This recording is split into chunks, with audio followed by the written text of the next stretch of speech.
Graphing quadratic inequalities. So what we're going to do today is the graphing part of these inequalities should not be any different than when we were graphing parabolas in chapter 9.3. Remember, we would find the vertex, plot or make an X and Y chart, plot the points. What is different about this is the fact that it is an inequality. Does anybody know, when I say inequality, what does that mean the problem is going to have in it? Emily? A greater than or less than sign. It may have a greater than or equal to or less than or equal to sign, okay? But that is what is going to be different about our graphing. Is, if you remember, whenever we were graphing inequalities when they were lines, what did we use whenever we had greater than or less than for our line? Who can remember that?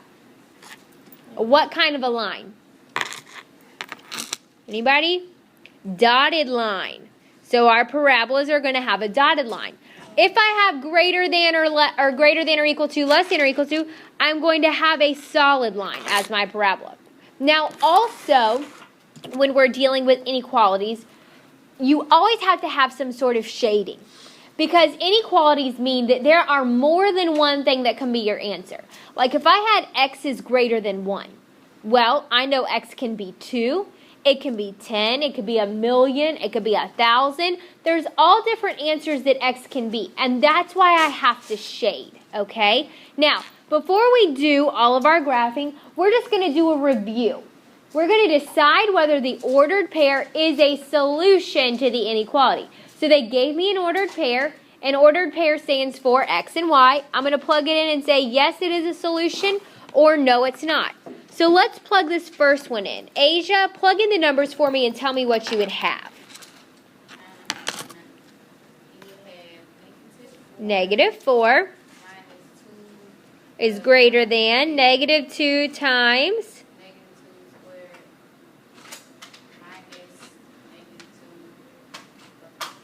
perfect.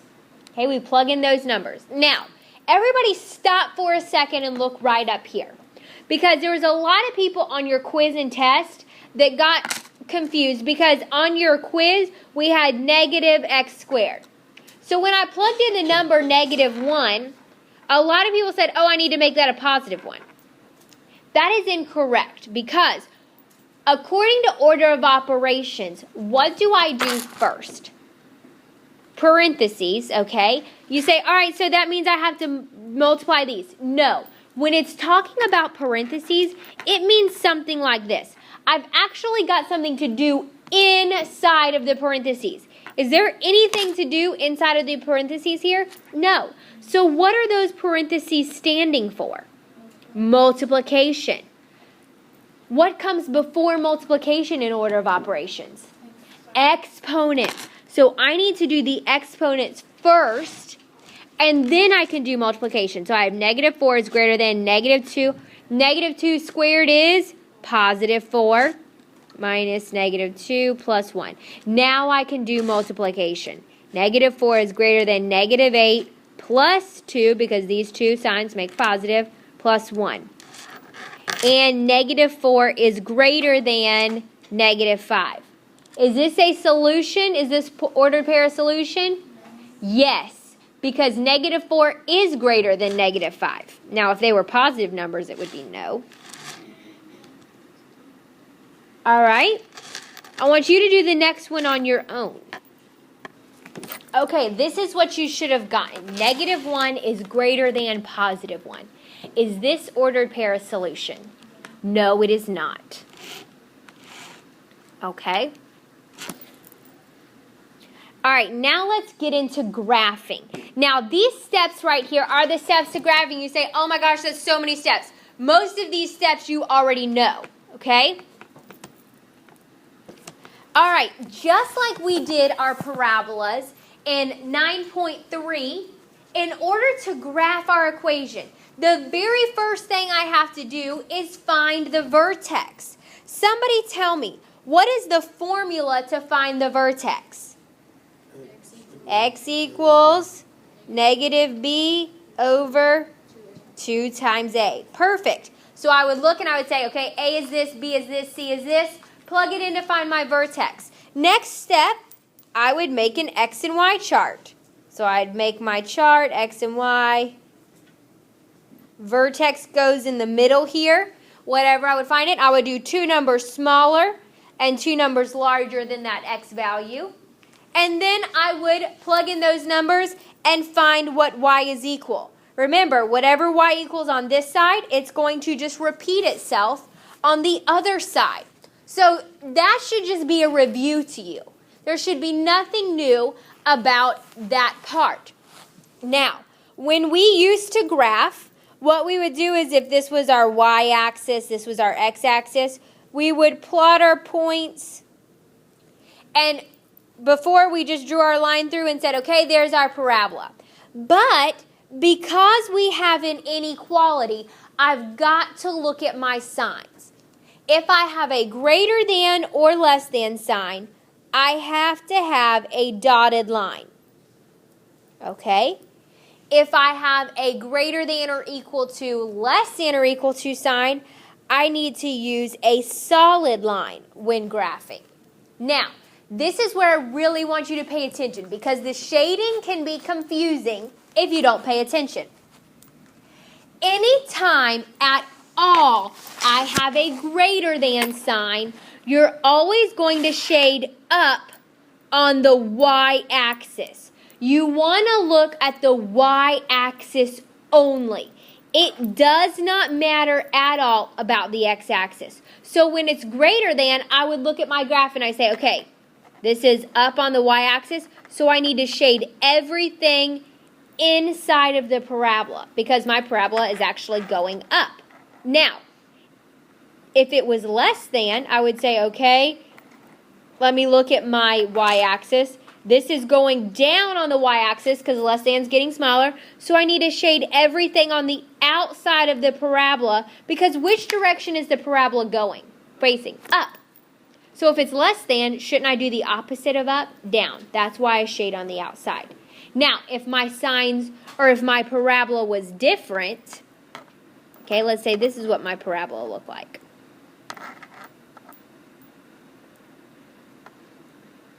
It went down.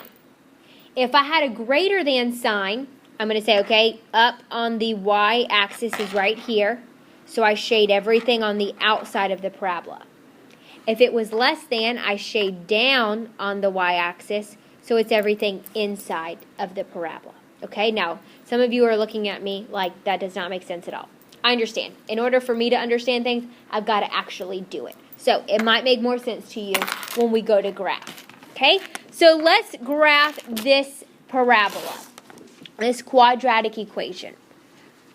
First of all, before I do anything, let's list A, B, and C. Brianna, what is A in this equation?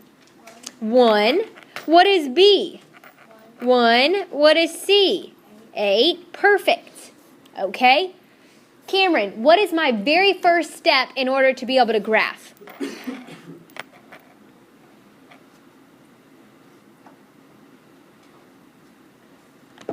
Do you remember? Who can help him out? Rashid? You gotta make find vertex. Find the vertex. What's the formula to find the vertex, Rashid? X equals negative b over 2a. Perfect. X equals negative b over 2a. So let's plug in our numbers. I have x equals negative 1 over 2 times 1. What is my vertex going to be? Negative 1. How do you say, oh, shoot, I hate fractions. I don't want to deal with them. Remember, do we have to keep working with fractions? No, I can change them the values in my chart to whole numbers. So I'm going to say my vertex is negative 1/2, so I'd start there. Then if I were to be looking at a number line, okay, let's say I'm looking at a number line. What would be the next number besides negative 1/2 that is smaller than it? That's a whole number. Negative 1. What would the next number be after that? Negative 2. Okay, again, if I'm looking at my number line and I see negative 1/2, what would be the next number beside it that's bigger than negative 1/2? 0, not 1, 0, and then I'd have a positive 1. So I plug it in, and let's find my y value. So I'm going to start with negative 2. Y is less than negative 2 squared minus 2, or you could put plus negative 2, same thing, plus 8. What's negative 2 squared? 4 minus 2 plus 8 is going to be y is less than 10. So I'm going to plug my 10 in here. Now again, you can use your calculator for this part. You don't have to show work. Just plug it in your calculator. Okay? Negative 1. Plug that in your calculator. I would have negative 1 squared minus 1 plus 8, which is going to give me what? 8.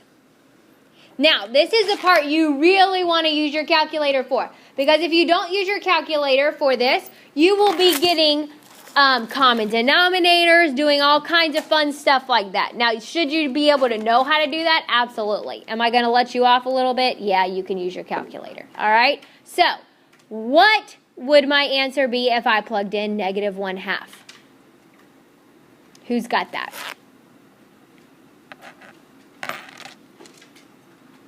Anybody?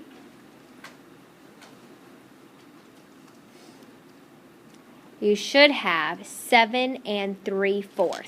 And how you would get that is I would do negative 1/2 squared minus 1/2 plus 8. Negative 1/2 squared is 1/4 minus 1/2 plus 8. I'm going to change this to a fraction.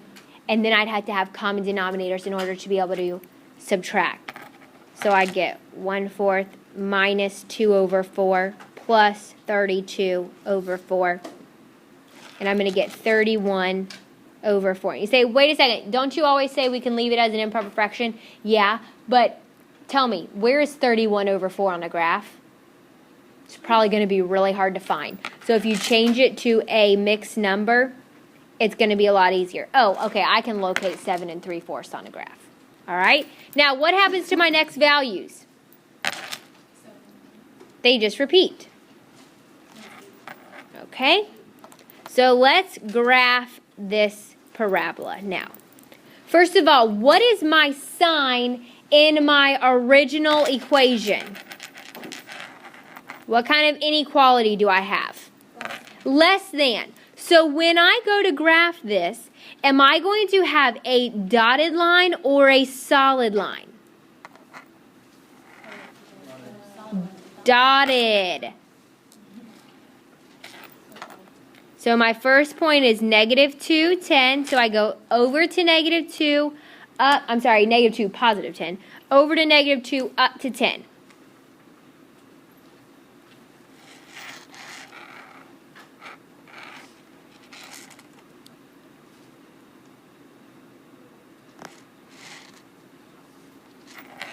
Okay. The next one is negative 1, 8. Over negative 1, up 8. Now the next one is negative 1/2. Where is negative 1/2 on the x-axis? Between 0 and what? So it's right here. Is it a positive 1/2 or negative 1/2? Negative. So it's between the 0 and negative 1. So I'm going to go up from my negative 1/2, 7 3/4. So I'm going to go up 1, 2, 3, 4, 5, 6, 7. And then I'm going to go about 3/4 of the way up. Now you say, that kind of looks like 7 1/2. That's okay. Get as close as you can. I'm not going to be like, oh, no, that's definitely not right. Then we have 0 and 8 and 1 and 10. So we already said I'm going to have a dotted line through this graph. So I draw my dotted line.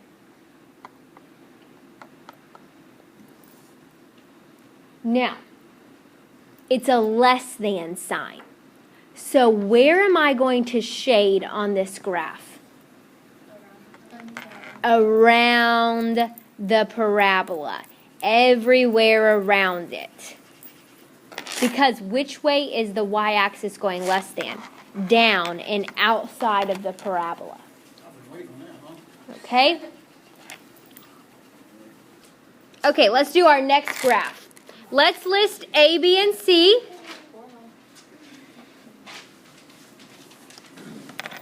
A, B, and C. What is A in this equation? What is B? 0. What is C? You say, wait a second, I thought B was always the second number. No, B is always the number attached to X. Is there an X in this problem? No, we have an X squared, which is A, but there is no X, so that means B is 0. So if I do my vertex, let me give you a little helpful hint. Anytime B is 0, your X value for your vertex will always be what? 0. Because it's going to be 0 over 2 times whatever A is. Always be 0. So let's make our X and Y chart.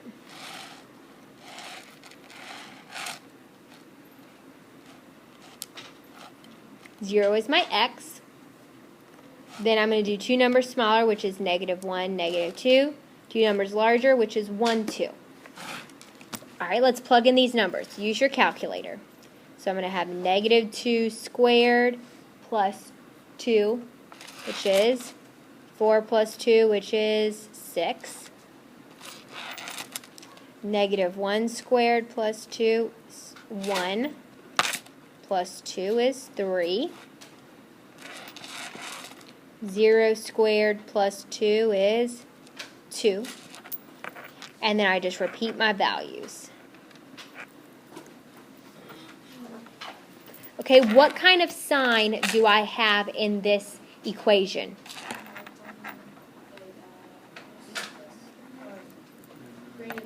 Greater than or equal to. So what kind of line am I going to have when I graph it? Solid. Perfect.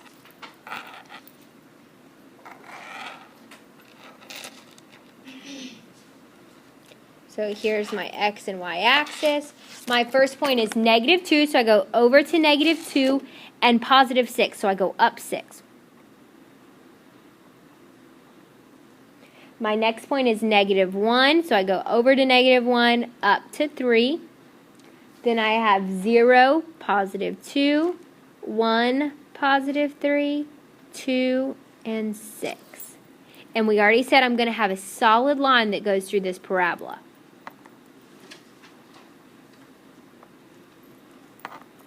Now, my sign is greater than. So where am I going to shade? Inside the parabola and up.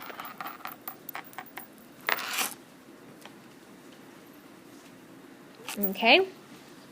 And that's how we would do graph quadratic inequalities.